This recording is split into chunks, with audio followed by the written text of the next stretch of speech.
kepada dunia yang namanya artificial intelligence, kata viral itu harus selalu muncul agar kita tidak bosan. Maka harus ada program pemviralan. Terlepas itu menginspirasi atau tidak, tapi intinya agar kita tidak bosan.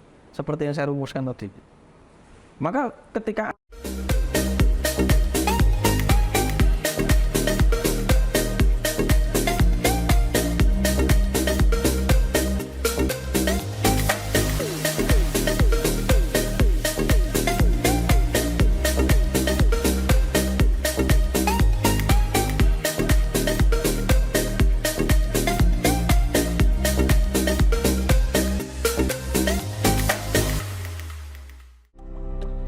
saya kira jenengan bisa mengamati wong sing jaman bina ayu.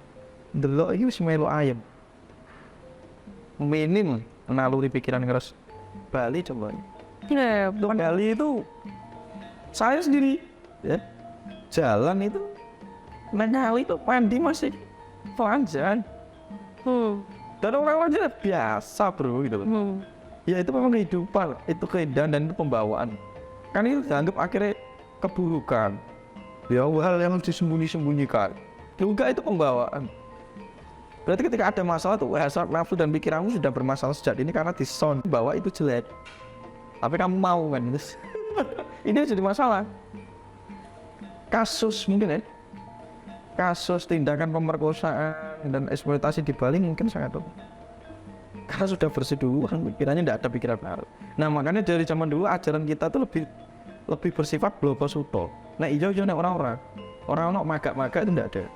Ijo orang. Iki lingga, iki yoni gitu. Iki lanang wedok. Makanya saya sering ngomong, nek saiki saya ngomong kontol gitu kan ngeres. Padahal itu memang aspek lingga, makanya dipakai orang Jawa untuk memanggil anak laki-laki itu tole. Itu kontole. Ya memang untuk gelis itu. Kalau perempuan bau kan, kan gitu. Sehingga sering seperti itu dia akan menganggap bahwa itu, iki kepatutan gitu loh. Tapi karena ada sebuah norma baru, nilai baru yang dibawa ke sini, ini malah berantakan. Karena niki sering terbuka, ngerti sing hal seperti itu, gak apa-apa itu diwujudkan sebagai mahakarya dan sebuah pembawaan anugerah ke alam raya di lingkungan kita yang disebut negara maritim, yang disebut negara beriklim tropis. Dan dari tanah gunung ditutup malah penasaran buka-bukaan itu. Akhirnya mereka gak sering ketemu, golek-golek karena pikiran sudah keras. Iya. Nah ini yang harus kita kasih tahu, maka tujuan saya ngajarkan kesadaran itu mendamaikan pikiran. Bermeditasi itu damai. Nek jenengan itu tidak bisa bergembira, bersuka cita, setidaknya damai. Damai itu mengajari momentum sekarang agar pikiran tidak liar ngawur. Karena aspek tindakan ya rusak atau tidak, mau positif maupun negatif, dimulai dari cara berpikir yang salah dan terbatas. Ini. Itu dia Mas Tunjung, saya sangat tertarik dengan pemahaman seperti ini. Kenapa Mas? Hari-hari ini kita lihat begitu banyak orang dewasa tetapi sakit sebetulnya di dalam kejiwaannya. Nah itu loh Mas, ya ajaran-ajaran budi pekerti, ajaran seperti yang leluhur kita sudah berikan, kita punya hak waris itu, kenapa tidak kita beritakan? Semoga di berbagi cerita ini kita bisa banyak belajar mengenai ajaran itu, dan harapan saya Mas Tunjung sregep mengunjungi berbagi cerita.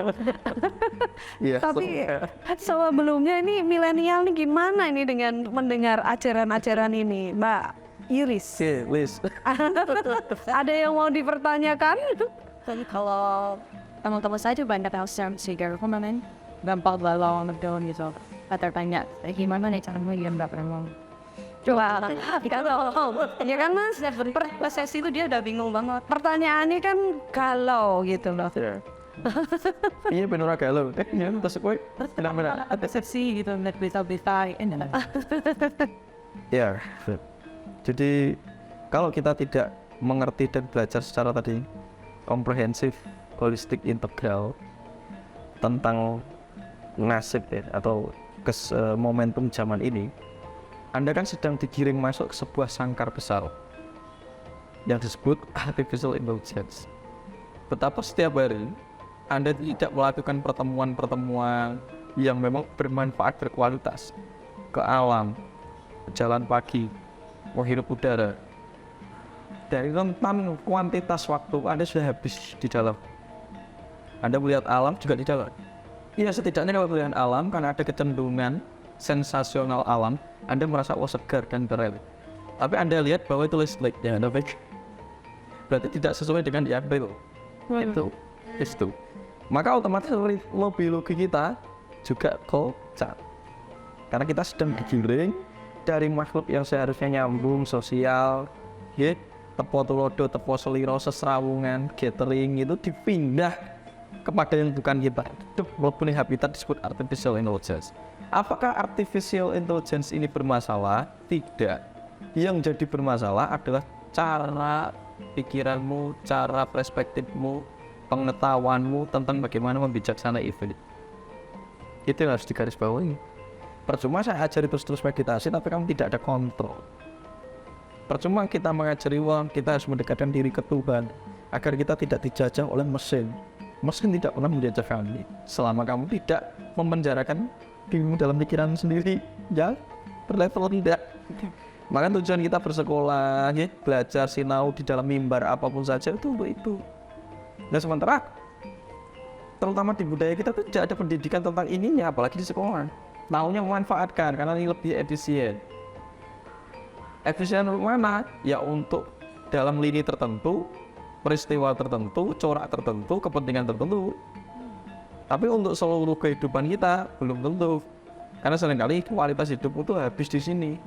Ya seharusnya saya sama Bu Dewi sama kamu bisa ngobrol, ngopi, ngerokok, jalan di gunung, lihat danau, kamu sudah habis di sini. Kalau tuh enggak kira-kira. Sementara tubuh itu kalau banyak didiamkan rusak, kalau bergerak berlebihan juga rusak. Tapi tetap kita harus bergerak. Karena manusia itu menyerap partikel dari planet yang disebut bumi yang memiliki sifat namanya pergerakan, gravitasi evolusi. Kalau tubuh ini tidak digerakkan, enggak dilengkik-lengkik, enggak mulat sari rohan rosawani, ya kamu akan menemukan kejenuhan dalam hidup. Di saat kamu tidak menemukan pembaruan dan kamu menjadi jenuh, kegalauan akan segera menyerang dan mengepung kamu. Karena manusia itu senang hal baru. Ya, betul. Dunia itu memberi kesempatan kita untuk selalu menjadi baru. Maka belajar, eksplorasi, dan saat mau ngelakuin berjalan loh kata-kata yang baik itu tuh. Nah, maka lagi ketika jenengan itu ya masih beruntung lah iso dulu ape tapi kadang ya kudu melayu ono wayu ini oleh rakyat ndak setelah sedikit gitu kan. Tapi tersalurkan, ndak macet. Jadi semua ini kan berputar. Ojo sampai mati putarannya. Semua ini bergerak ojo sampai mati gerakannya. Semakin bergerak Anda akan menghadapi vakum. Semakin vakum disitulah kematian, dewa kematian segera sini lu. Akan muncul banyak penyakit ya. Karena duduk terus itu juga penyakit tuh Mas. Betul. Duduk pegang HP terus itu penyakit. Ya mohon maaf, jadi penyakit kita saat ini itu adalah bolak-baliknya ke kesadaran kita sendiri. Bukan sakit yang berdampak dari ini mungkin nanti 20%, 30% ya kalau disebabkan oleh patogen dan lain sebagainya. Tapi sisanya kita yang sedang memprogram kita untuk sakit. Dengan ritme biologi kita yang diacak-acak ketika kita tidak mampu membijaksanakan penggunaan artificial intelligence. Anak-anak muda milenial, maka kan saya bilang saya rindu untuk anak-anak milenial ini mengerti akan ajaran budaya leluhur Mas. Karena kita lihat mereka digiring banyak oleh medsos ini. Misalnya ada apa viral, selalu yang viral itu kan sesaat Mas. Tetapi itu sudah tertanam di anak-anak muda milenial ini. Semoga dampak HP, media sosial itu kan baik ya Mas, tapi banyak yang Begini. Itu juga kembali kepada apa yang saya katakan tentang aspek pembaruan. Karena kita digiring masuk kepada dunia yang namanya artificial intelligence, kata viral itu harus selalu muncul agar kita tidak bosan. Maka harus ada program pemviralan. Terlepas itu menginspirasi atau tidak, tapi intinya agar kita tidak bosan.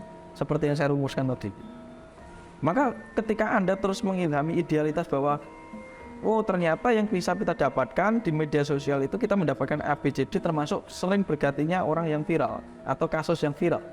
Itu sebenarnya cara agar kita tidak mengalami kejenuhan juga. Tapi itu kurang sehat secara keseluruhan. Karena bolak-baliknya Anda tetap dipaksa duduk untuk terus melihat, bukan menggerakkan aspek dari tubuh. Ya nggak apa-apa udah viral, tapi kalau kita bisa melihat apa yang viral, itu selalu jalanmu. Di dalamnya berarti kamu mau ngambil apa? Oh, aspek inspirasinya dari kasus atau orang yang viral. Nah, jenengan bisa mengambil dari siapa? Mbok Korla itu ya. Karena Anda mendapat inspirasi. Karena ternyata dari perjalanan beliau itu begini. Atau saya viral, oh ternyata ada begini. Tapi kalau Anda berhenti kepada menunggu yang viral, berarti Anda sedang mengalami fase yang sama. Kejenuhan dahsyat. Maka ketika Anda candu kepada media sosial atas keviralan, bersiaplah penjara akan semakin membawa Anda semakin masuk. Akhirnya menjadi makhluk yang low gitu ya. Berarti itu narkoba generasi terbaru. Media sosial, saat kita tidak bisa membijaksanai media sosial dan HP, tab, show innocence gitu. Seperti anak muda ini dikatakan cantik itu harus kurus, harus tirus, harus Karena aplikasi sekarang. Itu pun juga dapat sebenarnya. maka berbondong-bondong orang untuk menjadi tirus ya, Pak Yuli. Apa yang Anda bisa ambil secara negatif, ya secara kelemahan ya, tentunya sesuatu itu ada kelebihannya, ada plus minus gitu kan.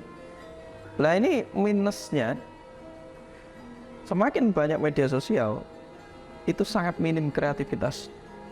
Sangat minim kreativitas. Nah dulu biar gaya wedak ya gelem gaya jamu, ya kan? Dia mau berjalan mencari, tapi minim kreativitas. Adanya improvisasi. Cuma nyontoh motif. Nggak menemukan, nyontoh motif. Tapi mereka bilang ini kreativitas saya bukan. Karena kamu tidak menciptakan hal baru, tapi hanya memperbarui hal yang lama. Ini yang akhirnya harus kita mulai kembangkan. Nah, zaman biyen kan belum ada ini, sekarang udah game. Nah dulu ayah dulu itu cerdas bikinin mainan, itu dolanan itu. Apa yang terjadi? Ayahnya juga berpikir memutar otak, memutar fisik, mencapai kesehatan tertentu. Permainan drama psikologisnya semakin lumpuh. Anaknya juga akhirnya mau bergerak dengan mainan itu sehat, umurnya jauh-jauh. Termasuk generasi jenengan itu masih melakukan itu. Jadi model saja ditarik-tarik aja tali. Tapi aspeknya tahu ya bermutu, mentalnya bagus, satrio kang pilih tanding. Sekarang enggak, orang perlu dipertandingkan, wis galau dewi. Enggak perlu diajak tanding, itu sudah galau sendiri. Nah ini yang dinamakan kita memasuki fase melois.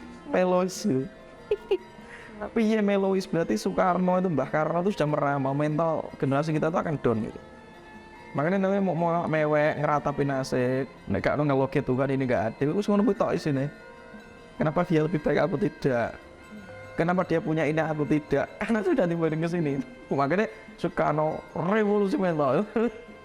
Dia kalau sesama cewek lihat di media sosial, oh kok kayaknya cantik, nanya mobil elit, bawa tas bagus, padahal sebetulnya yang di media sosial itu belum tentu seindah aslinya gitu ya Mas. Itu bisa pengaruh. Kita memasuki budaya PHP. Nambah dosa enggak? Nambah karena itu tipu-tipu.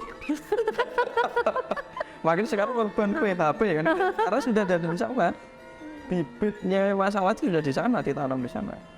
Jadi mohon sekali lagi, bukan berarti artificial intelligence yang jadi masalah, tapi eling lan waspada kita, preventif kita. Jangan kuratif ya. Kalau kuratif ini berarti Anda sudah rugi 50%. Tapi kalau preventif itu ajaran kita eling lan waspada, kembangkan terus wawasan pengetahuan, aspek yang bisa Anda kembangkan dalam tubuh Anda, kompetensi, integritas, tadi semua kembangkan. Itulah spiritual, itulah kesadaran. Karena makhluk ini yang disebut kita, jenengan dan saya ini, itu memiliki suatu hal yang tidak bisa pernah dilupakan sebagai warisan anugerah penciptaan, disebut kesadaran. Kesadaran akan terus membawa sesuatu kepada kemungkinan yang lebih besar dan baru. Tapi kalau Anda sekarang hanya menjadi pendidikan pembiasaan ya, pendidikan berbasis pembiasaan, itu hanya programmer, itu hanya cocok untuk mesin dan robot, dan itu bukan manusia. Ini Jangan mau seperti itu, ya kan? Jadi kita harus menjadi manusia. Makanya ini yang sering kadang-kadang antikris, satane, dajjalisme, ya ini karena sedang dilumpuhkan dengan program itu, kita ini bareng-bareng. Belum. Jadi bukan masalah alat bendanya yang bermasalah, tetap kemampuan Anda lah yang harus Anda latih. untuk menghadapi itu gitu loh. Bukan pagernya yang keras, musuhnya yang banyak, kitanya yang mungkin mental kita yang besar yang akan meruntuhkan segala pagar yang tebal itu.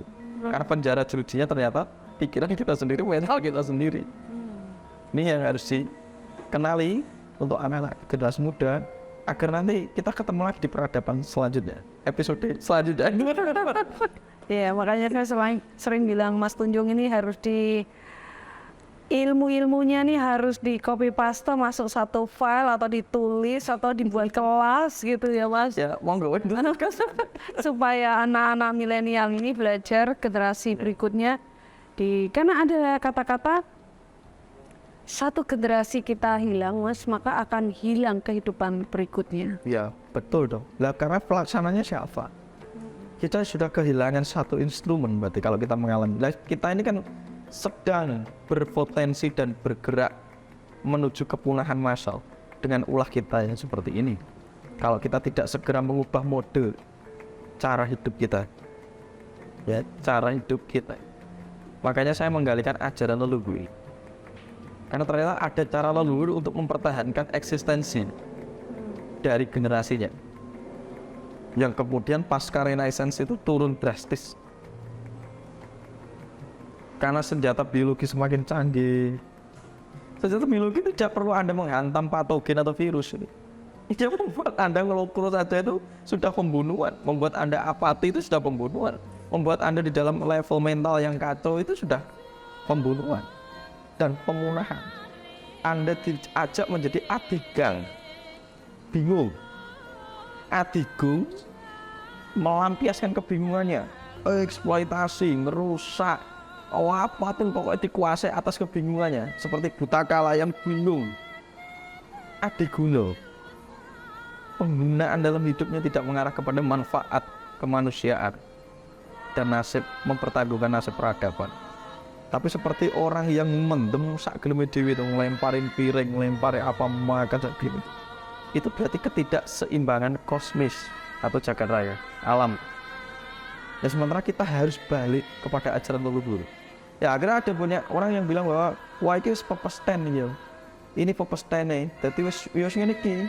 Berarti kene iki yo awak dhewe kudu nrimo wae. Lah nrimo sing piye gitu. Nrimo kalau Anda tidak enggak ditonyo itu kan belo kan. Ditonyo itu belo enggak? Belo. Maka bela diri bagi orang Jawa itu membela dari serangan dinamika pikiran dan perasaan yang berimplikasi ke lingkungan yang merusak kita. Ya membela, Anda digawani sarwa genep kok. Anda digawani kemampuan organ tubuh, pikiran. Gunakan itu untuk bertahan hidup.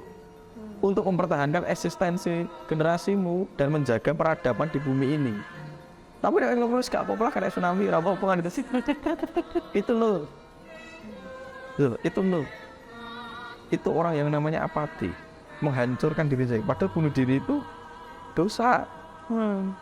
Nah inilah saya menggali bahwa oleh enek pepesten itu ada pramesti. Apa itu? Maka disebut Tuhan itu bagi orang Jawa itu sang yang pramesti, sang yang kemungkinan. Karena selalu ada kemungkinan sebelum sesuatu itu terjadi atau probabilitas. Maka ketika sesuatu itu masih bersifat ramalan, ubah prediksi itu dengan mengubah cara, kualitas berpikir, kesadaran. Karena sesuatu yang akan diramalkan di sana akan batal. Maka kita bisa membatalkan itu. Akhirnya kita sering mengasosiasikan bahwa Tuhan punya rencana yang lebih besar atas apa yang kita pikirkan. Berarti jangan pernah sekali-kali batasi rencana Tuhan. Kamu nggak usah ngomong soal pepesten ketika sesuatu itu belum terjadi. Ngomong pramesti. Karena akan selalu ada miracle. Karena di jagat raya itu selalu ada kemungkinan tanpa batas. Sebagaimana saya dan Anda tidak bisa menghitung jumlah sel kita sendiri. Berarti ada kemungkinan yang tak terbatas. Maka harus kaitkan antara pramesti dan pepesti. Atau pepestai. Maka Tuhan itu sang maha kemungkinan. Maka dianggap besar. Dianggap tanpa minatus, tanpa batas. Dan sementara kita itu pesti. Atau minatus di garis. Nah ketika kita mau mentransendensikan, meleburkan, menyatukan, menghubungkan ya, diri kita dengan sang pramesti atau Tuhan, maka segala keterbatasan itu lenyap. Karena ingsun yo siro yo ingsun manunggaling Allah Gusti. Keren. Keren kali. Ada yang tanyain lagi Mbak Yuli? Takut atasi galau, Pak, nggak level saya. Pertanyaannya galau. Yang sering sahabat pada galau. Ada galau. Secara kasih tahu gimana ya Mas Ibu? Bagi begini, ketika nanti Anda ngomong soal budaya, ajaran spiritual, gitu, kamu kan mesti tampar nih sama orang, apa itu gomle, apa itu sesat gitu. Dan segera kamu yang kudu pintar mencarikan bahasa, mencarikan terminologi. Misalnya kalau saya membawa bahwa meditasi itu bukan kaitan dengan tradisi tertentu dan agama tertentu, tapi kaitan dengan naluriah kemampuan manusia untuk hidup, disebut nafas. Nah, nanti kamu dalami secara sains, secara tidak langsung. Ketika nafas itu tidak berkualitas, maka misalnya rumusnya per menit itu harus 5,5 liter udara yang kamu hirup. Tapi ketika kemampuan itu semakin menurun karena tidak adanya latihan, tidak adanya kesadaran dan disiplin tertentu untuk memahami, menyadari cara bernafas, ya kamu kan sedang bergerak kepada pembunuhan dan pemusnahan atas generasimu, dimulai dari dirimu sendiri. Maka kemampuan inilah yang harus kamu meningkatkan. Dan kamu harus tahu apa yang ada di dalam kualitas perasaan dan pikiran kita itu juga merupakan kinerja otoritas susunan hormon, saraf, dan seluruh organ tubuh. Sekali tubuh Anda mengalami malfungsi, kamu tidak usah ngomong pencerahan. Kamu tidak akan pernah bisa mengalami ketuhan lorol itu gitu. Tidak bisa kamu naik lorol itu, fokusnya di lorol itu. Maka tangani aspek fisik, baru kamu akan menjangkau aspek non fisik, soul. Berarti di sini kan ada taraf medis yang bekerja di sebelah tentang pemahaman perkara. Mas Tunjung, Nyon Sewu, kita berhenti dulu. Ada azan. Nanti kita lanjutkan guys setelah itu. Kita ibadah dulu. Mas Tunjung, kita lanjut lagi setelah azan berlalu. Menyikapi kegalauan tadi loh Mas. Ya, milenial, manusia abad now katanya, anak-anak zaman now. Zaman now itu. Tidak semicin. Itu memang identik dengan kegalauan yang ya Mbak Yulis ya. Butuh diperhatikan, tapi perhatian itu semua orang kok Mbak. Gitu Mas, harapan saya dengan kehadiran milenial ini bisa memanjangkan dari ajaran leluhur kita. Yang pasti saya berharap ajaran-ajaran ini bisa dikonekkan dengan anak-anak milenial ini Mas, dengan segala perjuangannya di mana sekarang anak itu Mas lebih baik dia ketinggalan dompet daripada ketinggalan HP Mas. Nah, itu mengerikannya musuh kita milenial zaman now ini, ngerinya adalah perjuangannya kita menanamkan budaya Nusantara ini dengan berperang kepada kecandihan media ini. Syukur-syukur ajaran ini kita lestarikan lewat media juga gitu loh Mas. Maka podcast-podcast yang berbau ke Nusantara, ajaran Nusantara ini sangat bagus gitu loh Mas Tunjung, agar anak-anak setidaknya mengenal. Sekali lagi tetapi tetap mereka kita ekstra keras dengan pemahaman stigma bahwa ajaran leluhur ini itu untuk kakek nenek ibu bapaknya gitu loh Mas. Maka kita harus harus ompiong-ompiong untuk anak-anak ini mulai menoleh gitu Mas. Ya, terlepas dari apapun yang harus kita renungi ulang, memang ya di zaman inilah sebenarnya peran para kesatria perjuangannya untuk bisa memanjangkan tangan dari ajaran-ajaran adiluhung itu bisa kita transfer. Jadi ketika kemarin ada juga diskusi dengan Bu Dewi, ajaran-ajaran leluhur ini sebenarnya sangat scientific. Ya layaknya pemuda sekarang itu tidak perlu canggung, karena sebenarnya itu scientific, sebagaimana seperti ia dapat di dalam kampus dan sekolah-sekolah saat ini, walaupun tidak terserap dan tersampaikan secara total karena dengan adanya dinamika tertentu. Tapi kalau hari ini kita bisa membijaksanai dan menggunakan media sosial atau teknologi yang ada, itulah keuntungan kita, itulah hal yang harus kita syukuri. Tentunya di sini kita masih bisa melihat bahwa jagat alam Tuhan itu selalu memberi kesempatan saat kita bisa menemukan kesempatan itu. Jadi saya juga merasa bersyukur dengan adanya seperti ini. Dakwah transfer file itu seharusnya bisa bekerja lebih efektif 2 kali lipat, 3 kali lipat. Kalau zaman dulu dakwahnya kan masih susah kalau belum ada ini. Tapi ini lebih besar. Tapi ada kekurangannya. Kekurangannya adalah di sisi lain distraksinya juga banyak. Karena banyak orang-orang yang juga turut andil berada di kepentingan-kepentingan atas adanya artificial intelligence. Tentunya tetap ada pergesekan. Tapi dengan kita bisa mengambil substansinya, bisa mengambil caranya atas kesempatan yang ada, mari kita berbondong-bondong.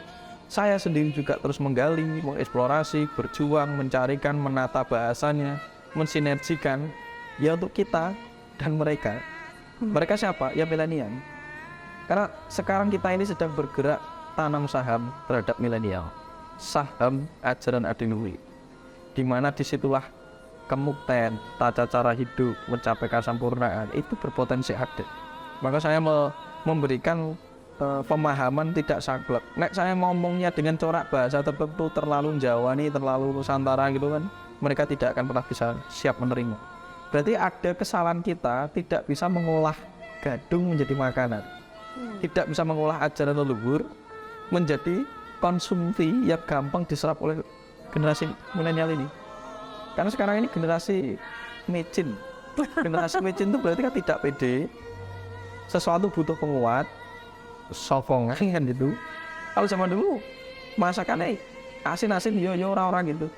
Sekarang itu butuh ada komposisi pendukung. Nah inilah yang harus kita perjuangkan. Berarti hari ini kita sedang berada di dalam kelemahan kolektif. Maka butuh micin, support penguat. Nah sekarang dengan begitu ada kesempatan.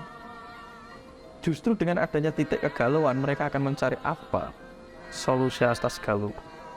Pasti ada kemungkinan titik balik, mereka akan mencari apa salah tentang keberadaanku, apa salah tentang konsepku bertuhan, apa salah tentang apa yang ada di sekolahanku. Mereka akan mulai bergerak ke sana.